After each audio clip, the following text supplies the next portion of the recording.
Hi, I'm Bob Iaculo. United Water believes that all citizens need to be informed about the important issues that affect their daily lives.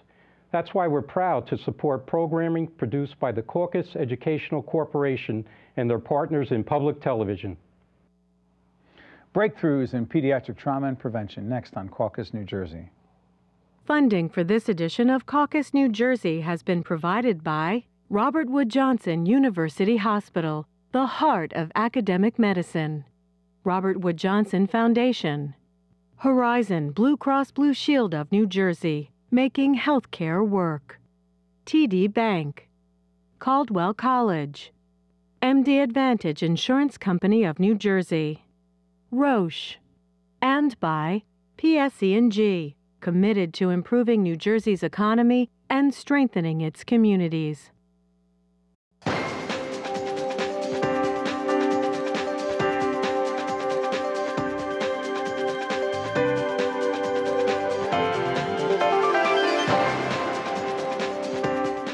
Welcome to Caucus, New Jersey. I'm Steve Adubato. You know, many of the injuries that our children sustain are really preventable, from sports injuries to accidents in the home.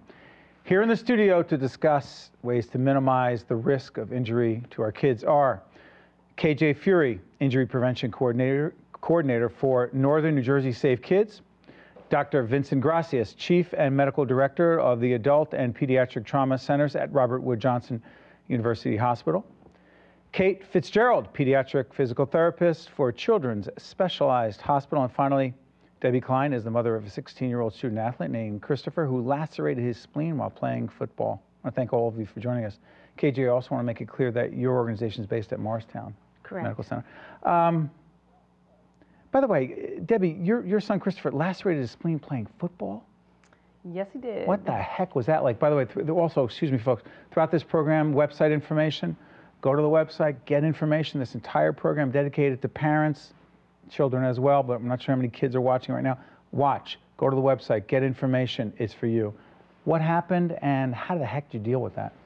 Well, he was, it was at the very end of the season, so we had almost made it through without an injury, and it was actually during practice, and he's a wide receiver. It was during his freshman year at school, and at practice, he went up to catch a pass, and as he came down, you know, he was tackled by one of the defensive players, and as he got shoved to the ground, he came down with the football cradled in his elbow, and just the force and the position of his elbow and the way he landed, it was sort of a blunt shot right to his abdomen, resulting in a lacerated spleen.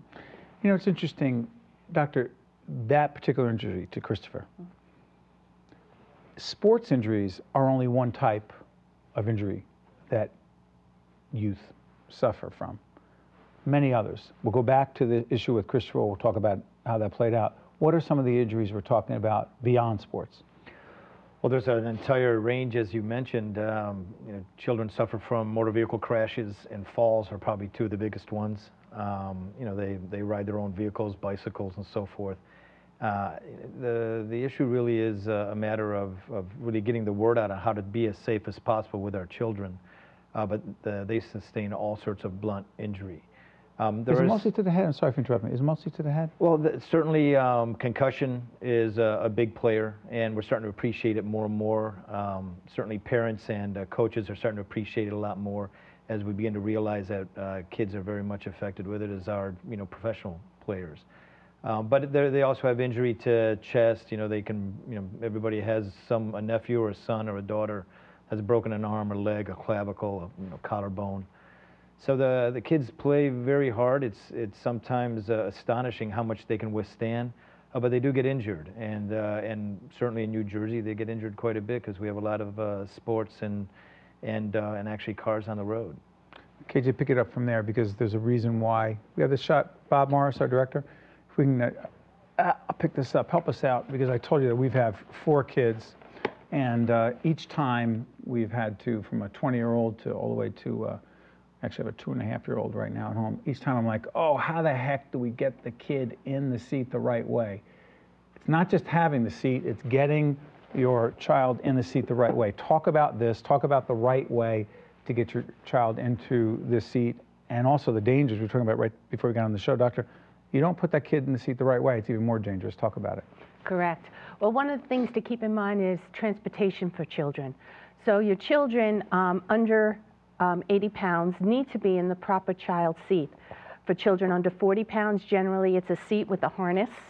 But for our children between 40 and 80 pounds, it's a booster seat. And what a booster seat does is lift a child up so that the lap shoulder belt is sitting across the center of the chest and the hips. So you're looking for the seatbelt system to be on the shoulder and hips. Many times in youth sports or in everyday life, parents are picking up and dropping off other children. You want to be sure that all of the children in the car are buckled in and buckled appropriately. So a booster seat for booster seat appropriate kids is an important factor. Hold on, is it age? Is it weight? Because I've often struggled with this. Do you go, how old is the kid? Kid's 7. Well, how much does a kid weigh? I mean, which way do you go here? In New Jersey, we have age and weight, but you really want to look at the child with fit in the vehicle. So most cars, to use a adult lap shoulder belt, you need to be greater than 80 pounds and taller than 4'9". But you want to see how the child is positioned on the seat. So you may have a 10-year-old who may only be 70 pounds, all right, and maybe 4'2". Right. If they're sitting in the seat, the lap shoulder belt is going to be up on their neck and up on the abdomen. The booster seat will position the child correctly so that the seatbelt system works. Jump back in, Doctor. Well, and I think KJ brings up a very good point, and it is a little confusing. In New Jersey and several other states, we've gone with weight. I think Safe Kids and a lot of other programs that we have put together to go out and educate parents, we do a pretty good job with child restraint seats now. So if you actually look at some of the research, the kids at risk are really the ones that are over 3 or 4 years of age, right, and under 15. The ones that sort of fit that weight between 40 and 80 kilograms. Let's watch that. 40 and 80. I'm sorry, pounds. Got it. 40, 80 pounds. They're the ones that right now are actually being injured the most. They're at the highest risk inside a motor vehicle crash because they're not restrained properly. You know the little infants and the toddlers need to be in car seats.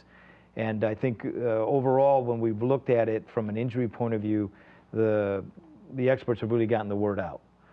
But it's the booster seats, the one that it's in the garage, it's not really in the car all the time, it gets in the way, kid looks big enough, isn't between 40 to 80 pounds, and you're like, well, we'll just leave it out. And KJ's right, if they're not restrained properly, they really are set up for actually aggravating that injury. So interesting. And by the way, log on to our website, and our website, and also the connected websites of folks here. Important information for you. A television program can only go so far, even on public television, we only go so far. The rest is up to you. Let me ask you, from a physical therapy point of view, if someone says, okay, we're trying to prevent injuries, and we'll keep talking about prevention, well, where does PT come in? Where does physical therapy come into the whole question of trying to prevent injuries? Well, our role, is the recovery and maximizing function after an injury. At the hospital, we deal with a lot of patients who suffer from injuries that disable them from returning to their homes. So, Christopher, who, lacerated his spleen, was lucky enough to be able to go home. But there are some children who are in these car accidents that, suffer from more traumatic injuries, including traumatic brain injury, spinal cord injury, and it's not as easy for them to transition back to the community. So our role is in maximizing function, but at the same time, we'd like to get more information out there to prevent these injuries from even happening from the get-go. But I've been thinking about the prevention question. We had our daughter the other day. She was sitting in the kitchen, and there are 2 different areas in the kitchen. One where the chairs are very low, sitting around a low table where she does her coloring, and we have dinner very often. But then there's a table that's higher, and there are high back chairs, and it's around I guess the area where the adults sit around. And she was sitting in one of the high back chairs, a higher chair. And in the back of my mind, I thought, no. Literally 2 minutes later, I heard, she fell backwards. And luckily, she didn't hit her head. She was, complaining about her foot. The point I'm trying to make is, immediately, my wife looked at me and she said, don't say it. We both knew that she belonged at the lower table. Am I right that that's the kind of thing that parents need to be thinking about? Also, in terms of how you're shaking your head? I am, because, you know, as a parent, a lot of this is relatively common sense. We do know, but we think it's not going to happen to us, or to, you know, it's the risk is very slim until you have a child that does go through something serious, and then it becomes more real. And I guess the objective is to make people more aware that they need to be preventative with respect to these types of things, and taking that you knew before the situation occurred. But she actually did fall backwards. Right. She did. But you knew ahead of time that you probably should have had her at the lower seat. And we always feel like, you know, it's that awareness that we need to have constantly, and just get in the mindset of doing the right thing. I guess I'm asking doctors, how do you do it without being neurotic? Well, Debbie made a Which very good... creates another series of mental health issues. Go ahead.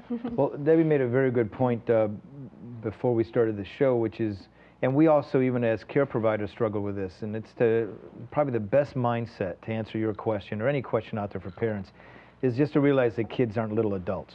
Say that again, because you've told our producers that, and it's such an important theme in this program. Go ahead. Well, kids are not little adults. It's not a matter of being, you know, they have their own age-appropriate medications, their own age-appropriate equipment. As they grow in size, things are changed. Just like you go out, you know, when your child is a certain age and you get them certain pads for soccer, for example. And as they get older, the pads have to get bigger and so forth until they get to the adult size. We always seem to think in the back of our minds they're just little adults, so they can sit in the big chair or they can use the big seatbelt, and they're really not. Especially below the age of 15, which is what we dedicate the Pediatric Trauma Center to caring for those specific children. It's really a matter of creating a specialty that really looks at these individuals and says, look, they're special. They have their own way of behavior, they have their own way of growing, and they need to be treated that way. They're not just shrink-a-dink adults where we can use the same algorithms and same medications and the same equipment. And I think, you know, it takes a mother to say it perfectly, which, you know, if you walk away from this show and you just realize that your kid is not a little adult, I think you're going to be in pretty great shape when you look at things and they're not meshing with their size. As KJ pointed out, sometimes it's just common sense, but it does work. But I'm going to go back to your son, Christopher. I know that when our daughter fell backwards, again, luckily she was fine. I mean, I panic, and I try not to, but my wife said, that doesn't help, and she's right. Your reaction doesn't help. And again, you have 4 kids and other things happen, a whole range of things happen. What was your reaction to Christopher?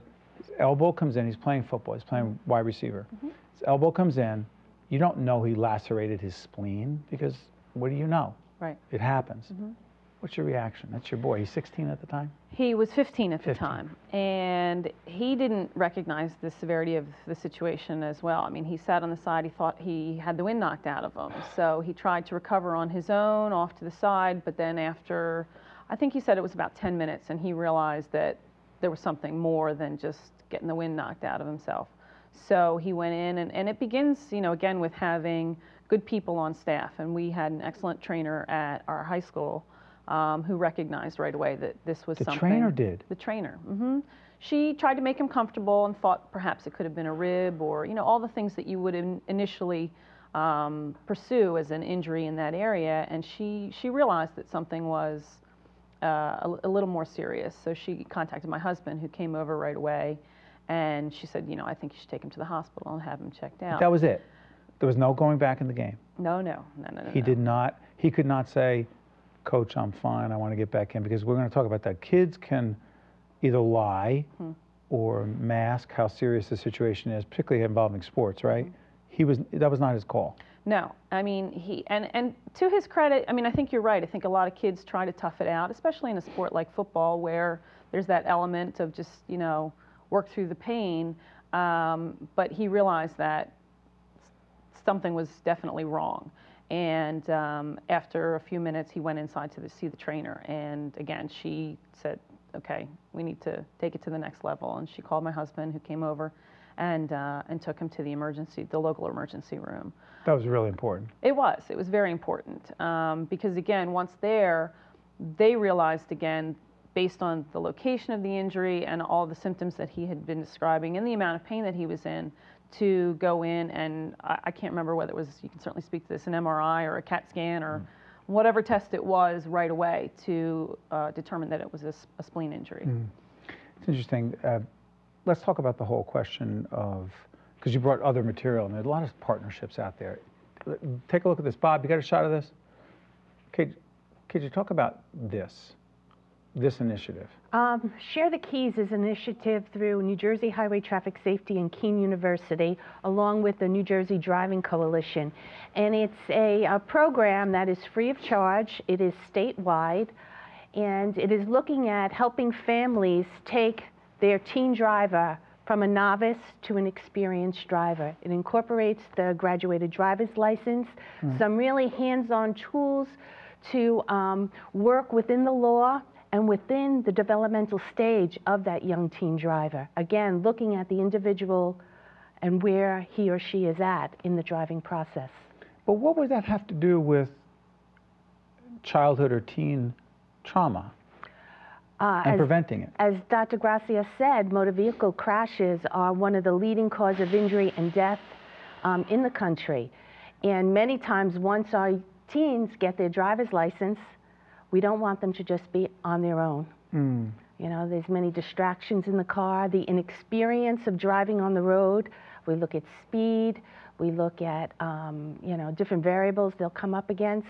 We need to work with this teen to get them to a strong point. Yeah, by the way, I want to talk about, you talk about driving in the car, that's tough enough. What about the idea that is it called car surfing? Kids are jumping from cars to car, right? And they're obviously not wearing a helmet. You've seen the situation. We have unfortunately had a number of patients who were injured severely from car surfing, and they're riding either on the back of the car, the roof of the car. I mean, I wish I could tell you. They are jumping. Adrenaline. They're riding. They're not jumping, but they're using the car as a surfboard.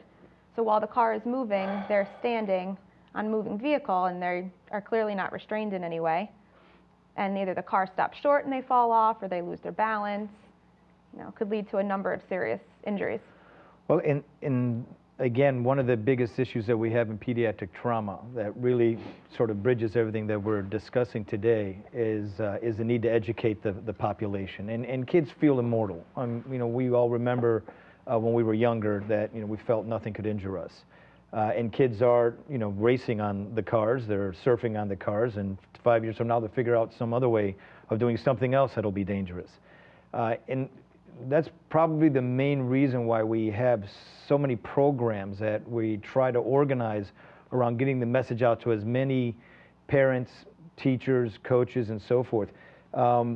Debbie's son, Christopher, was very lucky that he had a very educated trainer and a coach that knew the risks, knew what could happen, and evaluated him and say, look, he's not going to go back in. That doesn't always happen. It doesn't always happen. It happens through education. In some ways, we're very lucky here in New Jersey. There's a very good emergency medicine and emergency room for pediatrics that's been developed over the last several years here in New Jersey. But pediatric trauma in itself is really just starting to take that message to all the corners of the state. And, you know, it's 2013, and we at Robert Wood Johnson, we founded the first pediatric trauma center in the history of this state. You'd figure something like New Jersey would have 3, 4, or 5 of them throughout. We have 10 to 12 trauma centers that, you know, are very much expertise in adult trauma, and yet we only have one pediatric trauma center. Why do you think that is? Why do you think it took so long? Well, again, we got that the part you said about, you know, kids are not little adults. Children, different level of medication, different equipment sometimes that's used. Their bodies are very different. They respond differently. Their injuries are sometimes very different. Why do you think it took the medical community so long to respond? Well, I think the main reason is that we finally have reached threshold. As health systems really develop, you have to develop the care of the acute patient. You do the adult. We did a lot, and certainly even before my time with pediatric emergency medicine, and it finally grows. You get to a point where you're taking care of kids that are ill from a medical point of view, then from a surgical point of view, and ultimately when you have all the resources and there's enough expertise in the state, then a lot of people get together and say, look, we can do this. And that's really what happened here in New Jersey. It wasn't a matter that people weren't cognizant of it.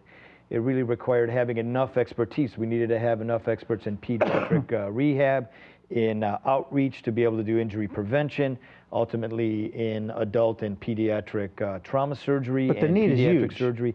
I believe the need is huge. There's certainly an expertise that is brought to bear when you have a pediatric trauma center, and Debbie's son Christopher is a very good example of that. He had very good recognition on the part of the trainers and the coaches. He was sent to a very good hospital in Hamilton. They evaluated him. He was a 15-year-old that was having bleeding from a solid organ inside his abdomen, and they recognized that it needed to go to an expert level of care, and was lucky enough that that was available. But here's the part I'm thinking of as you go on our website and the connected websites to get more information. Here's the part I keep thinking about. Go back to the thing I said before about kids.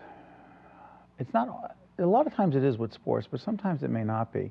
But how hard is it to get a straight answer from kids about their situation? And we're saying we're trying to get you information. Again, we wish there were more 13, 14, 15, 16-year-olds watching, PBS stations in this region. But again, our audience is primarily parents. And so we are largely dependent upon the information we get from young people. I mean, isn't that a huge challenge for us? Just deal with the sports part of this. How often do we have young people telling those around them that they're fine because they're afraid of losing their spot on a team? Isn't that a huge issue? It is an issue, but children really model adult behavior, and I think when we look at injury prevention, both for adults and children, if we are attentive, fit, and focused. Attentive, fit, and focused. Go ahead. We can certainly minimize injuries, both in a motor vehicle, on a playing field, in your home. You need to be attentive to yourself, your abilities, your environment, what's around you. Fit, meaning physically fit and able to do. Older people, although this is geared towards children, older people, 75, 85, may think twice about getting up on a ladder. We need to look at the ability of a young child in the sport that they're playing, and focus that they're psychologically ready and prepared to move forward. Limited time we have. Advice for parents. What would you say to parents, given your experience? Well, given my experience, a couple things. I think to the point that we've just been discussing, I think, parents do need to ask their kids questions, but to your point, sometimes they're not always going to say what's really going on. And to me, it was a huge comfort to know that there are experts in place who don't necessarily need the kid to tell them the truth, because they know they're specialists and they're experts in pediatric care who can recognize that. And that's huge compared to treating an adult who can verbally express and is going to be more honest with the adults are in charge. Their condition. But these adults know what to look for in children. So, I mean, I was very pleased that my son was in that kind of care. And whenever possible, I think we need to get the kids into this type of a situation where they're being handled by experts for pediatrics, not just for adults. A few seconds left here, folks. Listen, I want to just acknowledge all of you. And again, the PT part of this is huge, because afterwards, you got to go to physical therapy. You just can't say, oh, I have the surgery, I got whatever was done, I got it fixed. You got to do all that work, right? Right. I want to thank all of you. You've done a tremendous public service. And by the way, Doctor, people need to go on the website, get more information, but always consult with your physician, right? Yes, absolutely. Important. I want to thank all of you for joining us, providing important information, and you and your son, Christopher, and wish you all the best, okay? Thank you very much. Thanks for watching. Now let's continue the conversation about this and other important topics and issues on Facebook. Visit my page at facebook.com/Steve Adubato, PhD. The preceding program has been a production of the Caucus Educational Corporation, celebrating 25 years of broadcast excellence. And 13 for WNET, NJTV, and WHYY. Funding for this edition of Caucus, New Jersey has been provided by Robert Wood Johnson University Hospital, the heart of academic medicine. Robert Wood Johnson Foundation. Horizon Blue Cross Blue Shield of New Jersey, making healthcare work. TD Bank, Caldwell College, MD Advantage Insurance Company of New Jersey, Roche, and by PSE&G, committed to improving New Jersey's economy and strengthening its communities. Promotional support provided by NJ Biz, All Business, All New Jersey, The Star Ledger, and NJ.com, Everything Jersey. And by New Jersey Monthly, the magazine of the Garden State, available at newsstands. Transportation provided by Airbrook Limousine, serving the metropolitan New York, New Jersey area. Caucus, New Jersey has been produced in partnership with TriStar Studios. New Jersey Manufacturers Insurance Company offers policies that can protect against auto accidents, fires, windstorms, floods, and many other serious and urgent situations. Tips on what to do before, during, and after you're confronted with the unexpected are on the emergency preparedness section of njm.com. New Jersey Manufacturers, helping the Garden State prepare for the unexpected for nearly a century.